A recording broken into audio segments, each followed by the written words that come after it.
హిందూ సమాజాన్ని ముక్కలు చేయడానికి కులం వాడతారు, వర్గం వాడతారు, వర్ణం వాడతారు, భాష వాడతారు, తెగ వాడతారు. అదే ముస్లింలలో ఐక్యతని మాత్రం ఇక్కడ వీళ్ళు నేర్చుకోరు. ముస్లింలలో అక్కడ 100 రకాలు ఉండొచ్చు వాళ్ళల్లో వర్గాలు, కానీ ముస్లిం అనే పేరుతో ఏకమవుతారు, హిందూ అనే పేరుతో విభజిస్తుంటారు.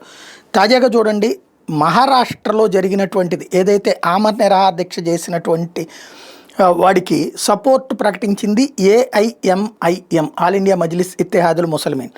మహారాష్ట్ర చీఫ్ ఇమ్తియాజ్ జలీల్ ఏం చెప్తాడంటే, మరాఠా కోటా నిరసనలకి మేము మద్దతు ప్రకటిస్తున్నాము, పోలీసులు కనుక దాన్ని భగ్నం చేస్తే ముస్లింలందరూ చెయ్యి కలుపుతారు అన్నటువంటి పాయింట్ చెప్పుకొస్తున్నాడు. గుడ్, చాలా మంచి ఆలోచన, ఉద్యమకారులకు సపోర్ట్.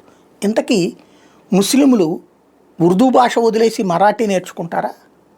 మరాఠానే తమ భాషను ఒప్పుకుంటారా?